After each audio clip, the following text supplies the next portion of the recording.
आज मेरी शादी की पहली रात थी। मैं घूंघट किए बैठी थी।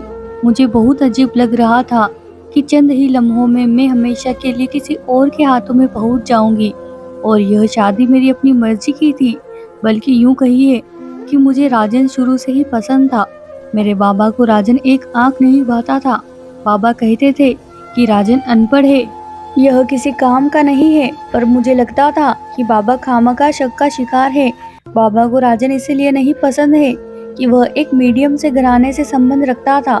मैंने बाबा से कह दिया था कि अगर मेरी शादी राजन से ना हुई तो मैं खुदकुशी कर लूंगी, अपनी जान दे दूंगी, पर किसी और से ब्याह ही नहीं जाऊंगी। मेरे बाबा इस बात से मजबूर हो गए थे। तभी उन्होंने राजन के साथ मेरा ब्याह करने की ठान ली। पर मुझे बिल्कुल भी अंदाजा नहीं था कि जिंदगी में आगे चलकर मेरे साथ क्या होगा। मेरा पति और मेरी सास कह रहे थे कि तुम बहुत खुशकिस्मत हो, तुम्हारी शादी कराने बहुत ही जाने माने पंडित, जो एक हकीम भी है, वो खुद आए हैं। आज तक उन्होंने ऐसा कभी नहीं किया। मुझे लगता है कि यह हमारी बच्ची बहुत किस्मत वाली साबित होगी। मेरी सास और पति यह बातें कर रहे थे, और मुझे लग रहा था जैसे मुझसे कोई गलती हो गई हो। बार बार मेरा दिल अजीब अंदाज में धड़क रहा था। खैर, मेरी शादी हो गई। मैंने पंडित जी को एक ही नजर देखा था। पंडित जी तो वह थे जिनकी मेरे पति के खानदान में बहुत इज्जत थी, बल्कि यूं कहिए कि विश्वास की हद तक इज्जत थी। बहरहाल शादी हुई तो मेरे पति ने मुझे बहुत मोहब्बत दी। मेरी सास भी मुझसे प्यार से बात करती। सभी कहते कि तुम हमारे घर के लिए लक्ष्मी का रूप हो। जबकि दूसरा गम मुझे यह खाए जा रहा था कि जिस तरह अक्सर लड़कियों के माँ बाप बेटियों के लिए करते हैं, शादी के बाद लड़कियां ससुराल में बहुत कुछ लेकर आती है। अपने ससुराली या मेहमानों के सामने लड़की की नाच करती है कि उसके ससुराल में उसकी कितनी कदर है। पर मेरे लिए यह सब कुछ नहीं था, क्योंकि मेरे माँ बाप ने मुझसे पहले ही कह दिया था, अगर तुम राजन जैसे इंसान की दुल्हन बनोगी तो फिर हम तुम्हारे लिए और तुम हमारे लिए मर गई हो, क्योंकि तुमने हमारी मर्जी के खिलाफ अपनी पसंद को तरजीह दी है। तुम सारी जिंदगी उसी के साथ रहना। मुझ पर तो जैसे मोहब्बत का भूत सवार था।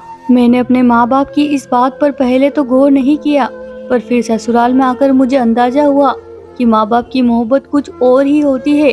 भले ही राजन मुझे बहुत मोहब्बत देता था, पर उसकी कुछ बातें मुझे बहुत अजीब लगती। रात होते ही वह घर से बाहर निकल जाता और 10 बजे के बाद वापस आता और कहता मैं पंडित जी के पास था, मुझे उनसे बहुत फायदा होता है, कुछ सीखने को मिलता है। मैं तो सोचता हूँ कि उनका शिष्य बन जाऊँ।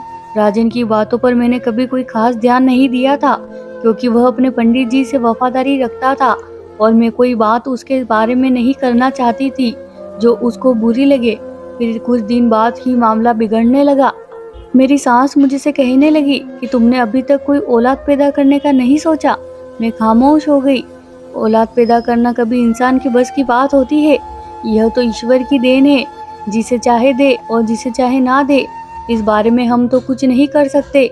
बहरहाल वक्त गुजरता गया। 6 महीने और गुजरे तो मेरी सास मुझे आंखें दिखाने लगी और बोली कि मुझे तो इस घर का वारिस चाहिए था।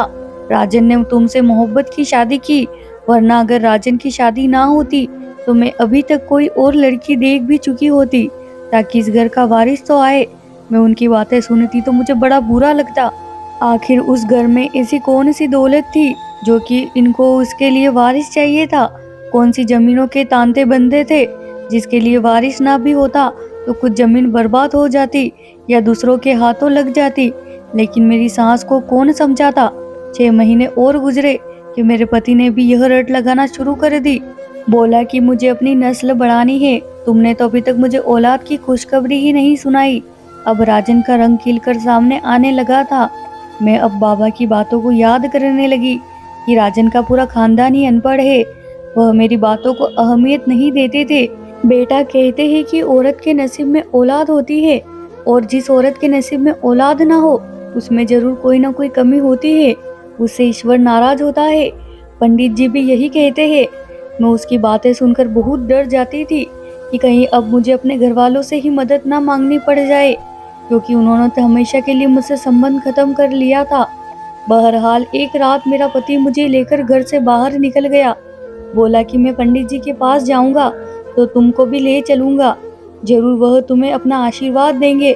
तो तुम्हारे यहाँ औलाद होगी। मैंने अपने पति की मिन्नत की कि वह ऐसा ना करे।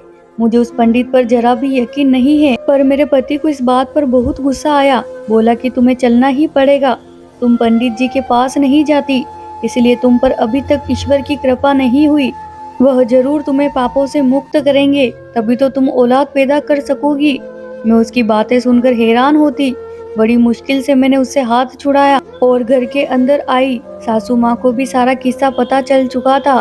वह बोली कि फिलहाल तुम लोग अपने कमरे में जाओ, मैं सुबह उठकर इस मामले में बात करूंगी। मैं जानती थी वह भी क्या बात करेगी।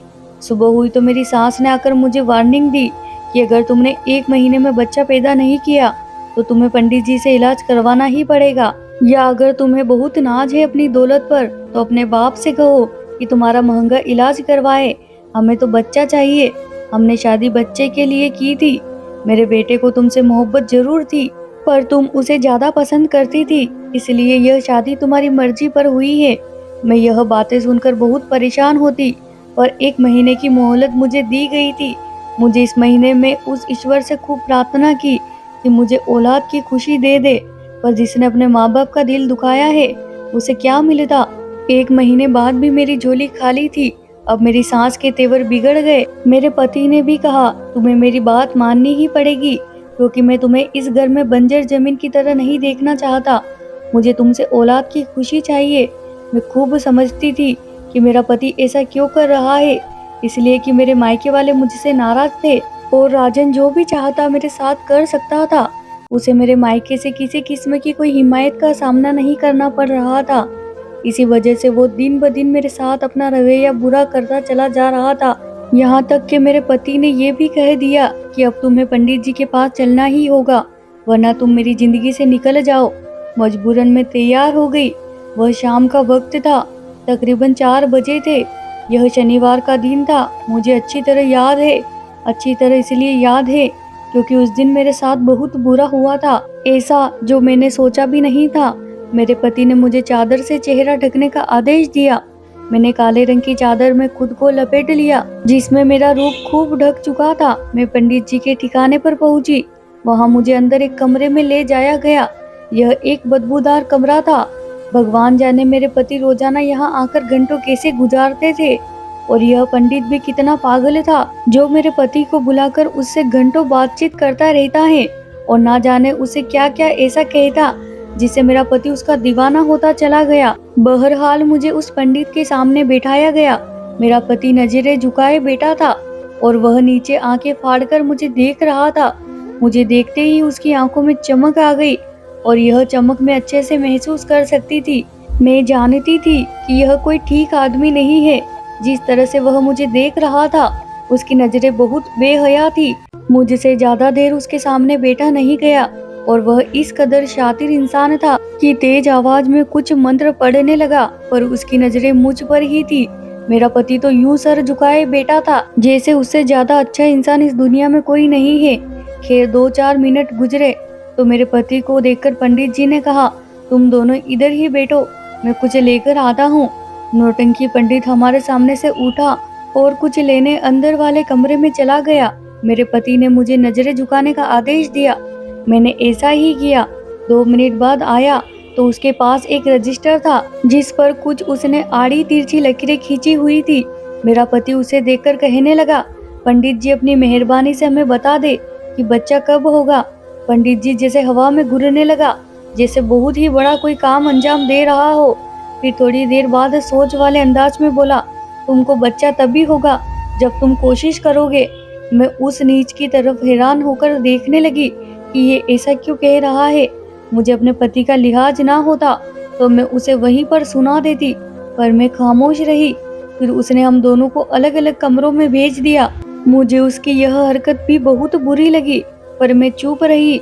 बोला कि तुम दोनों को अलग अलग एक काम करना होगा, इसी से तुम लोगों के हाथ बच्चा पैदा होगा, और अगर यह काम नाकाम रहा तो दोनों कभी माँ बाप नहीं बन सकते।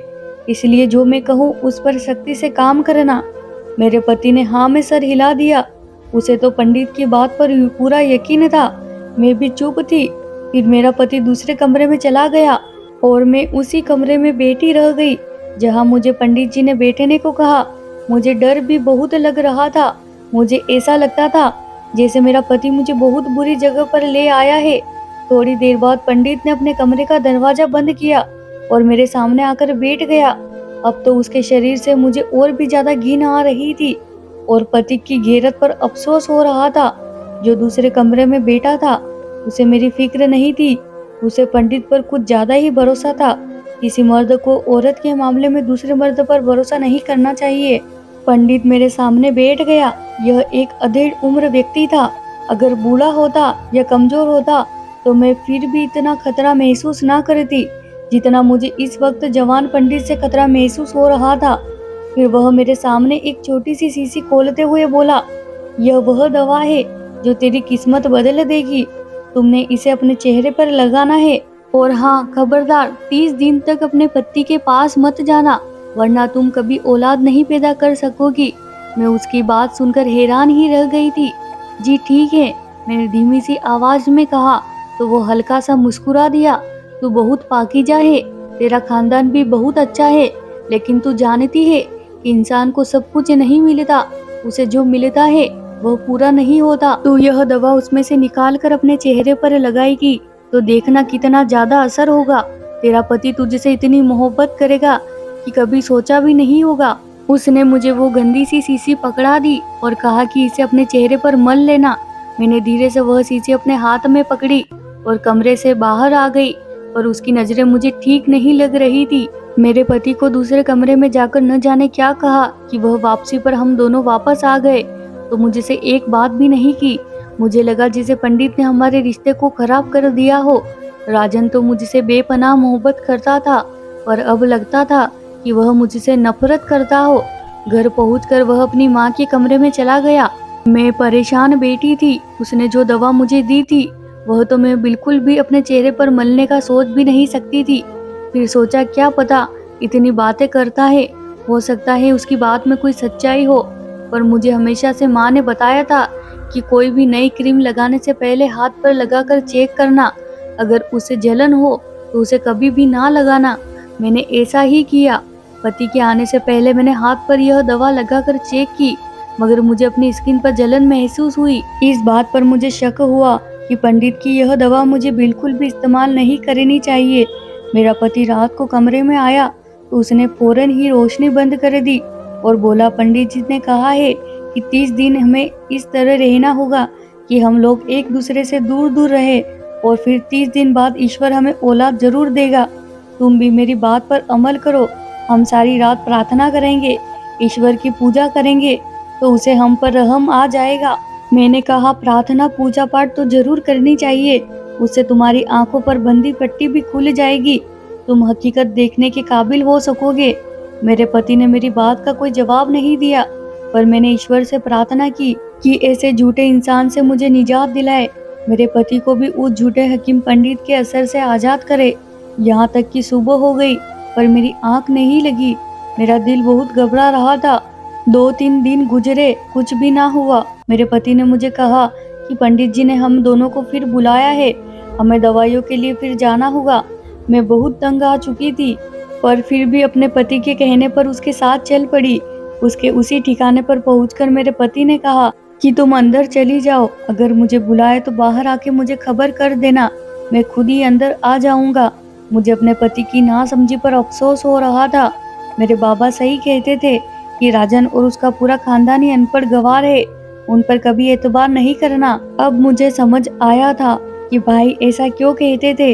राजन तो ऐसा था कि एक बात उसे कोई व्यक्ति कह दे तो उसे पत्थर पर लकीर समझ लेता।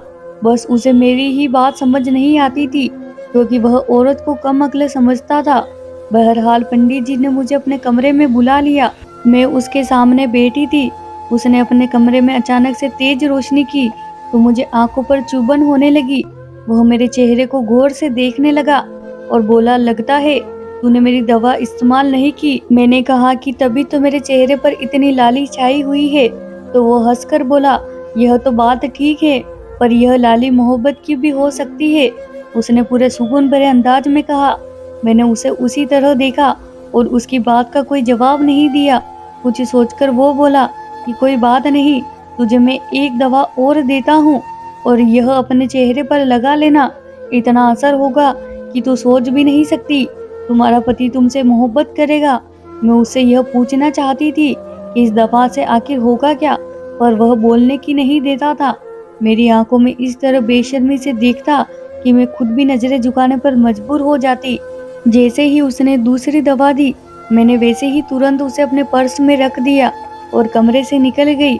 फिर उसने मेरे पति को बुलाया। न जाने ऐसा क्या हुआ उस कमरे में कि उसके बाद मेरा पति मुझे से रूठा रूठा रहने लगा। उसे देखकर लगता कि वह नाराज है, पर नाराजगी की वजह भी नहीं बता रहा था। हम दोनों घर पहुंच गए। हमेशा की तरह मेरा पति मुझसे दूर था। मुझे यह बात बहुत अजीब लग रही थी और आज मेरे पति ने एक अजीब बात की। बोला कि तुम्हें पंडित जी ने जो दवा दी है, तुम उसे इस्तेमाल करती हो क्या? मैंने कहा हाँ करती हूँ, लेकिन पंडित जी ने मना किया है ना, रोशनी नहीं जलानी। बस इसलिए मैंने कमरे में अंधेरा कर रखा है ताकि तुम भी मुझे देख ना सको। हालांकि मैंने वह दवा इस्तेमाल नहीं की थी, मैं तो बस उसे तसल्ली दे रही थी। खैर इस तरह दिन गुजरते गए, पर 3-4 दिन बाद मेरा पति मुझे दोबारा उस पंडित के पास ले गया। पंडित ने मेरा चेहरा देखा तो बोला तूने वह दवा इस्तेमाल नहीं की। फिर मेरे पति को कहा कि अब तुम इसको खुद यह दवाई इस्तेमाल कराओ, वरना तो वह कभी औलाद भी पैदा नहीं कर सकेगी। मुझे अपने पति पर गुस्सा आया। वह दवा क्या थी? एक अजीब सी क्रीम थी जिसमें से बदबू आ रही थी। मेरे पति ने कहा ठीक है, ऐसा ही होगा। फिर उसने मेरे पति के कान में न जाने क्या बात कही कि वह कुछ संतुष्ट सा हो गया। हम लोग घर आए। मेरे पति ने जीत करके मुझे वह दवा चेहरे पर लगाने का आदेश दिया। मैं भी क्या करती, मजबूरन मैंने अपने चेहरे पर थोड़ी सी दवा मली थी। फिर मुझे जलन महसूस होने लगी, जैसे मैं अभी मर जाऊंगी, और उसकी वजह से खामोश रही। रात के 2 बजे मेरी चीखों में बढ़ोतरी हो चुकी थी क्योंकि चेहरे पर बहुत ज्यादा जलन हो रही थी। मेरे पति ने मुझे चेहरा धोने का आदेश दिया। मैंने गलती से उसे अपने मोबाइल की लाइट ऑन कर ली। खुद को वॉशरूम के शीशे में देखा तो यह देखकर हैरान रह गई कि मेरा चेहरा लाल सुर्ख हो चुका था, काले धब्बे पड़ चुके थे। यह देखकर मैं चिल्लाने लगी। मेरा पति बोला पंडित जी सही कहते थे, तू चरित्रहीन औरत है, तभी तो तेरा चेहरा यह दवाई लगाने से खराब हो गया है। यह सुनकर तो मेरे कदमों तले से जमीन ही निकल गई। यह तो कोई केमिकल था जिसने मेरे चेहरे को बिगाड़ दिया। मेरे पति ने पंडित जी के कहने पर यही समझा कि मैं एक चरित्रहीन औरत हूँ और मुझे इस गंदे काम की सजा मिली है। यूं मुझे मेरे पति ने अगले ही दिन उस नकली देसी हकीम के यानी पंडित के कहने पर तलाक के कागजात थमा दिए। तलाक हो गई और मैं उसी तरह रोती पीटती घर आ गई। मेरे माँ बाप ने मुझे कहा कि हम तो तुझे पहले ही कहते थे कि यह लड़का नीच है, अनपढ़ है, तेरा ख्याल न रख सकेगा। मैं अपने पति से अलग हो गई। मेरे माँ बाप ने मेरा इस मामले में साथ दिया क्योंकि वह माँ बाप थे, मुझसे मोहब्बत करते थे। लेकिन फिर क्या हुआ, 2 महीने बाद ही पंडित एक अलग ही रूप में मेरा रिश्ता लेने माँ के पास आया। बहुत दौलतमंद खुद को जाहिर किया, पर मैं उस नीच को पहचान गई थी। मैंने अपनी माँ से कहा यह वही इंसान है जिसने मेरी जिंदगी तबाह कर दी थी। फिर मैंने उसे बहुत भूला भला कहा, घर से भी निकाल दिया। न जाने उसके बाद क्या हुआ। मेरे पति को यह पता चल जाता कि यह पंडित इस तरह का है, इसने तलाक के बाद मेरा रिश्ता मांगा, तो शायद मेरे पति का अटूट विश्वास भी खत्म हो जाता। मेरा कई बार दिल भी चाहा कि मैं अपने पति को उस पंडित की हकीकत जाकर बता दूं, पर मैं जानती हूँ उस सब का कोई फायदा नहीं है, इसलिए मैंने यह सब काम करने का इरादा पीछे छोड़ दिया। मैं अपनी जिंदगी में आगे बढ़ना चाहती हूँ। माँ बाबा को यह नहीं बताना चाहती कि मैं एक कमजोर लड़की हूँ और अपने पति की यादों में पहले की तरह पागल हूँ। मैं अपने माँ बाबा की धन्यवाद करती हूँ कि उन्होंने मुझ पर दोबारा भरोसा किया। मैं दोबारा उस दुनिया में जाना भी नहीं चाहती जहाँ मेरे पति को मुझ पर यकीन ही ना हो। सब लोगों से यही कहूँगी, अपने माँ बाप की मर्जी के बगैर कोई फैसला ना करे, खासकर लड़कियों को, क्योंकि हमें जमाने की समझ नहीं होती और हम मीठी मीठी बातों में आकर अपना नुकसान कर बैठते हैं।